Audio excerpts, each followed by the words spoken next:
Our next guest is an Emmy Award-winning leading man. You know him as the protagonist ad executive in Mad Men, the villainous sheriff in Fargo, and the rigid admiral in Top Gun Maverick. And now he's narrating the new edition of a best-selling business book called When Business is Love. Here's Amity's conversation with actor Jon Hamm.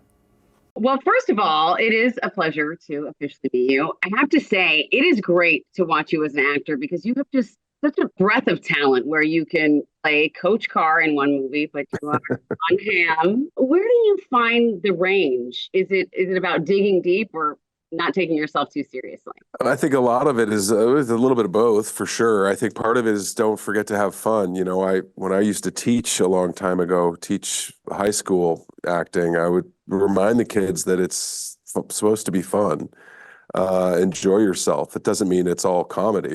Even in the other stuff, it's being something that you aren't in your day-to-day life. So have fun with that. You know, you get a chance to play. That's really what I get to do for a living. And I don't lose sight that I'm incredibly lucky. I have a tremendous amount of gratitude for what I get to do in my life. And I have a tremendous amount of understanding for the hard work that I've put in to getting to this place in my career as well. So as well as the tremendous good fortune. So, you know, I'm very lucky to be where I am, but I'm also very happy to get to do what I do.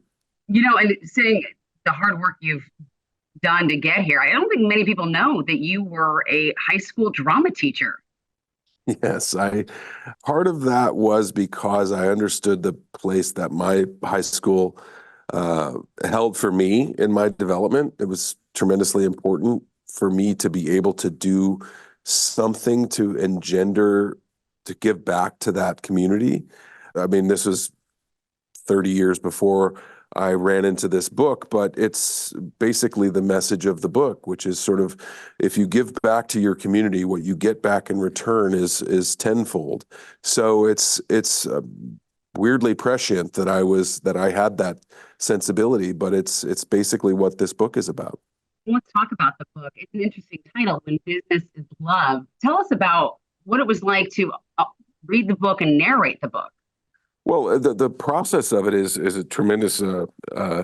It's not easy to, you know, you're essentially reading a book out loud, so you can imagine how long that takes, and it's not a little bit of stress on your voice, and it's a very long days and what have you, but it's how a lot of people actually. Some people don't have the capacity to read or the time or the wherewithal. So it's great to be able to bring the message of the book to a completely other side of the audience as well. So the process is its own challenge, but the message of the book was one that I could really get behind, which is really kind of a message that I feel is important to amplify in the current climate, really, which is like, let's really run our businesses or our lives with a little more positivity. For generations, the idea of business was this sort of zero-sum game, this dog-eat-dog kind of world of antagonistic forces. And if I win, that means that I take what you have. But what Jon has come up with and proven through his tremendous success in running Heston's over the course of this generation, he's the fifth generation running this business, is that there is a better way and another way. And again, what you put out, when you put out this positivity and kindness and gratitude and love, what you get back is so much more. And we need a lot more of that, specifically in our country now. Speaking of gratitude, there are so many people in our industry who are grateful for the morning show, this amazing television show that's come on that kind of gives a voice to what we do. What's it been like working on it? And as everyone here wants to know, being Jennifer Aniston's love interest. Well, I certainly can't take credit for the morning show. That's obviously, Jen and Reese and the wonderful people who created that show, Mimi and Charlotte and everybody who runs it. But I was pleased to be asked to be a part of it, for sure. I, like almost everybody in my generation, understands the tremendous force of nature that Jennifer Aniston is, as well as Reese Witherspoon. So watching them kind of create this world and inhabit this world and do it so perfectly was tremendous. And then to be asked to be a part of it was really great. Jen is a wonderful person to work with, an incredible scene partner, but also a tremendously kind person. Just a person that really does get it. You know, she gets how fortunate she is to be in her place. She gets giving back. She gets being kind. She gets fostering a community that is caring.